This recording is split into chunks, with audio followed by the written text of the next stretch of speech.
Praise the lord. దేవుని పరిశుద్ధమైన నామమునకు మహిమ కలుగునగాక. మన ప్రభువును మన రక్షకుడైన యేసుక్రీస్తు పరిశుద్ధ నామంలో మీ అందరికీ కూడా నా హృదయపూర్వకమైన వందనములు తెలియజేస్తున్నాను. ప్రియులారా, దేవుడు మనలను ప్రేమించి ఒక నూతనమైన దినాన్ని ప్రభు మనకు అనుగ్రహించారు. గడిచిన దినాలన్నీ కూడా తన కృప మనకు దూరం చేయక, కనికరమును మనకు దూరం చేయక, ఈ దినము కూడా మన కొరకు ఒక నూతనమైన వాత్సల్యం మన ప్రభు మన కొరకు సిద్ధపరిచి కృప చూపుటకు, దయతో మనలను నింపుటకు ప్రభు సిద్ధముగా ఉన్నారు. కనుక ప్రభు కృపను మనం ఈ దినం పొందుకొని మన జీవిత కాలమంతా ఆయనకు కృతజ్ఞులముగా, ఆయనకి ఇష్టలముగా, ఆయనకు కృతజ్ఞులముగా మనం జీవించే భాగ్యం ప్రభు మనకిచ్చినట్లుగా దేవునికి స్తోత్రాలు చెల్లిద్దాం. స్తోత్రం, స్తోత్రం, స్తోత్రం, స్తోత్రం, స్తోత్రం, స్తోత్రం, స్తోత్రం. ఆమేన్. మంచిది. కొద్ది నిమిషాలు దేవుని యొక్క వాక్యమును మనం ధ్యానించుకుందాం. చూడండి, బైబిల్ గ్రంథంలో నుండి దేవుని యొక్క వాక్యమును మనం ధ్యానించుకున్నట్టు కొరకు ఎఫెసీ పుస్తకము, ఎఫెసీ పత్రిక 4వ అధ్యాయము 32వ వచనాన్ని బైబిల్ గ్రంథంలో మనం చూచినప్పుడు అక్కడ భక్తుడు ఈ విధముగా మాట్లాడుచున్నాడు. ఏమని దేవుని యొక్క వాక్యంలో రాయబడింది? భక్తుడైనటువంటి అపోస్తలుడైన పౌలు సంగమునకు ఏమని వారితో సెలవిస్తున్నాడని మనం చూచినప్పుడు, ఒకని ఎడల ఒకడు దయ కలిగి కరుణా హృదయులై క్రీస్తునందు దేవుడు మిమ్మల్ని క్షమించిన ప్రకారం మీరును ఒకరినొకరు క్షమించుడి అని భక్తుడు దేవుని ఆత్మ మూలముగా బైబిల్ గ్రంథంలో వ్రాసి ఉన్నాడు. దేవుని నామానికి మహిమ కలుగునగాక. హల్లెలూయా. ప్రియులారా, భక్తుడు సెలవిస్తున్నటువంటి మాటను దేవుని ఆత్మ మూలముగా దేవుని సంగమునకు దైవజనుడు సెలవిస్తున్నటువంటి ఆ మాటను మనం గమనించినప్పుడు దైవజనుడు అంటున్నాడు కదా, దేవుని ఎందట క్రీస్తునందు మనమట ఒకని ఎడల ఒకడు దయ కలిగి కరుణా హృదయములుగా మనముండి ఒకరినొకరు మనము క్షమించుకునేటువంటి వారముగా మనం ఉండాలి అనే లేఖన భాగంలో మనము చూస్తున్నాం. దయ కలిగినటువంటి హృదయం, కరుణ కలిగినటువంటి హృదయమును క్రీస్తునందు మనం సంపాదించుకోవాలని మనము చూస్తున్నాం. ఆ క్రీస్తునందు మనము ఒకరినొకరము క్షమించుకునేటువంటి మనస్సును కూడా మనము కలిగి ఉండాలని మనము చూస్తున్నాం. ఈ చివరి దినాల్లో ప్రభుకి ఇష్టలుగా మనం జీవించినట్లు, ప్రభువునకు ప్రియమైనటువంటి వారముగా మనం ఉండినట్లు, మనము దేవుని దగ్గర చేసేటువంటి ప్రతి ప్రార్థన, ప్రతి విన్నపము దేవుని సన్నిధానంలో సఫలమగున్నట్లుగా, మనము దేవుని దగ్గర అడిగినది ప్రతీది ప్రభు దగ్గర మనం సంపాదించుకున్నట్లు మనమట దేవుని దగ్గర ఒకరినొకరు క్షమించుకునేటువంటి మనస్సును ప్రభు దగ్గర మనము కలిగి ఉండాలి. ఎప్పుడైతే ఈ విధముగా క్షమించేటువంటి మనస్సును మనము కలిగి ఉండి ద్వేషము, కోపము, క్రోధము ఇటువంటి వాటన్నిటిని కూడా ఎప్పుడైతే మనం విసర్జిస్తూ ఉంటామో ప్రభుకి ఇష్టలుగా మనం ఈ లోకంలో జీవించగలుగుతాం. ఎప్పుడైతే ద్వేషం, ఒక వ్యక్తి మీద ద్వేషం మనం హృదయంలో భద్రపరుచుకుంటూ ఉంటామో, ఒక వ్యక్తి మీద క్రోధము, కక్ష, ఈర్ష్య వీటన్నిటిని ఎప్పుడైతే మన హృదయంలో మనము కలిగి ఉంటామో మనము దేవుని దగ్గర చేసేటువంటి ప్రార్థనకు సరైనటువంటి ప్రతిఫలాన్ని మనం పొందుకునలేం. సరైనటువంటి ప్రతిఫలం, సరైనటువంటి జవాబును ప్రభు దగ్గర మనం సంపాదించుకునలేం. ఈరోజున అనేక మంది వారి యొక్క ఆత్మీయ జీవితాల్లో ఎందుకు దేవునికి ఇష్టలుగా జీవించలేకపోతున్నారు?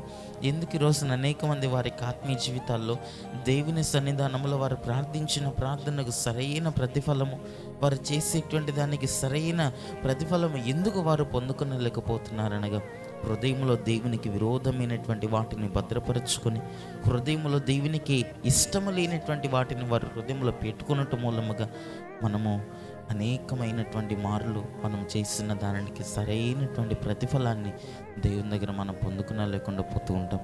మన హృదయములట ఎల్లప్పుడూ కూడా దయ కలిగినటువంటి వారలముగా మనం ఉండాలట, కరుణా హృదయములముగా మనం ఉండాలట, క్షమించేటువంటి వారలముగా మనం ఉండాలట.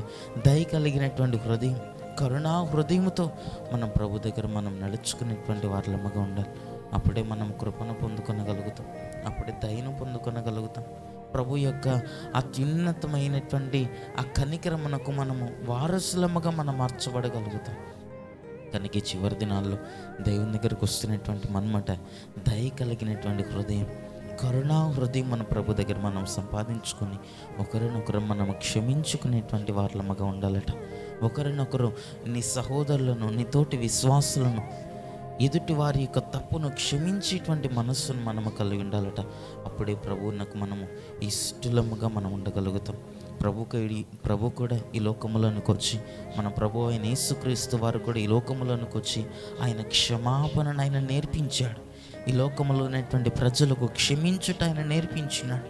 మన బైబిల్ గ్రంథంలో చూస్తాం, ధర్మశాస్త్ర కాలంలో మనము చూచినప్పుడు పన్నుకు పన్ను, వారు చేసినటువంటి తప్పుకు మరొక తప్పు, లేకపోతే ఒక వ్యక్తి నిన్ను దూషించాడా, ఆ దూషణకు ప్రతి దూషణ, ఒక వ్యక్తి నీకు ద్రోహం చేశాడా, ఆ వ్యక్తికి మరలా ఇంకొక ద్రోహం, ఇటువంటి కార్యములను బైబిల్ గ్రంథంలోనే మనము చూస్తాం, ధర్మశాస్త్ర కాలంలో మనము చూస్తాం. కానీ దేవుడు ప్రభువైన యేసుక్రీస్తు మనుష్య కుమారునిగా ఈ లోకములోనికి ఆయన వచ్చి, శరీరధారికి ఈ లోకములోనికి వచ్చి, ఒక నరుని వలె మన వలె ఈ లోకములైన జీవించి, ఆయన మనకు నేర్పించినటువంటి మనస్సు, మనకు నేర్పించినటువంటి కార్యం ఏమిటనగా, మనం ఆయన మాదిరి చొప్పున మనం నడుచుకున్నట్లు, ఆయనలా మనం జీవించినట్లు మనకు ఒక మాదిరిని ఉంచి వెళ్ళాడట, మనకు ఒక మార్గమును ఈ లోకంలో విడిచి వెళ్ళాడట. ఏంటి ఆ మార్గం, ఏంటి ఆ మాదిరి కలిగినటువంటి జీవితం అనగా, క్షమించేటువంటి మనస్సుని మన బైబిల్ గ్రంథంలో చూడగలుగుతాం. ఆయన శిలువ మీద వేలాడుతూ ఉండినప్పుడు కూడా తనను బాధించినటువంటి వారిని, ప్రభువా వారిని క్షమించుము అని మన ప్రభువైన యేసుక్రీస్తు ప్రార్థించినారు. అటువంటి గొప్ప దేవునికి పిల్లలముగా, కుమారులముగా, కుమార్తెలముగా పిలువబడుతున్నటువంటి మనము, ఆ దేవుని రక్తంలో కడగబడినటువంటి మనము కూడా కరుణా హృదయులముగా, దయగలిగినటువంటి వారులముగా, క్షమించేటువంటి మనస్సును మనం కలిగి ఉండాలని మనం లేఖన భాగంలో మనం చూస్తున్నాం. కనుక ప్రభు దగ్గర మనం అటువంటి కృపను పొందుకొని, ఆయన ఎలాగునైతే ఈ లోకంలో ఉన్నప్పుడు క్షమాపణను ప్రభు చూపించారో, మనం కూడా అటువంటి మనస్సును కలిగి, దయగలిగి, కరుణాహృదయులముగా క్రీస్తునందు మనం ప్రతి ఒక్కరిని క్షమించేటువంటి మనస్సును కలిగి ప్రభుకి ఇష్టలముగా మనం జీవించే భాగ్యం ప్రభు మనకందరికీ అనుగ్రహించునుగాక. ఆమేన్. కళ్ళను మూసుకునండి, ప్రార్థన చేసుకుందాం. మహాపరిశుద్ధుడా, దయగలిగిన మా ప్రభువా, నీకు స్తుతులు స్తోత్రములు చెల్లిస్తున్నాం.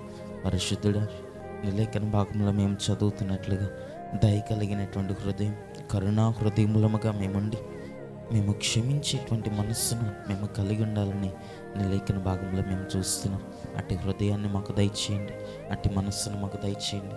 దయ కలిగిన హృదయం, కరుణించేటువంటి మనస్సు, క్షమించేటువంటి ఆ హృదయాన్ని మాకు అనుగ్రహించమని ప్రార్థన చేస్తున్నాం.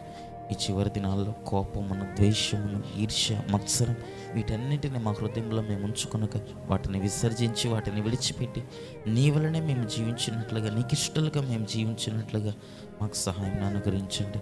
కృపతో నింపి, దయతో నింపి మమ్మల్ని అందరినీ మీరు ఆకుడు కొరకు సిద్ధపరచమని, వాక్యం విన్నటువంటి ప్రతి ఒక్కరు హృదయాలను మీరు మార్చి, మమ్మల్ని అందరినీ మీరు దర్శించి, కరుణించేటువంటి హృదయం, దయ కలిగినటువంటి హృదయములను మాకు అనుగ్రహించు. మీరు ఆకుడు కొరకు మమ్మల్ని అందరినీ సిద్ధపరచమని యేసయ్య నామములో ప్రార్థించి అట్టి కృపను పొందుకొని నమ్ముతండ్రి. ఆమేన్.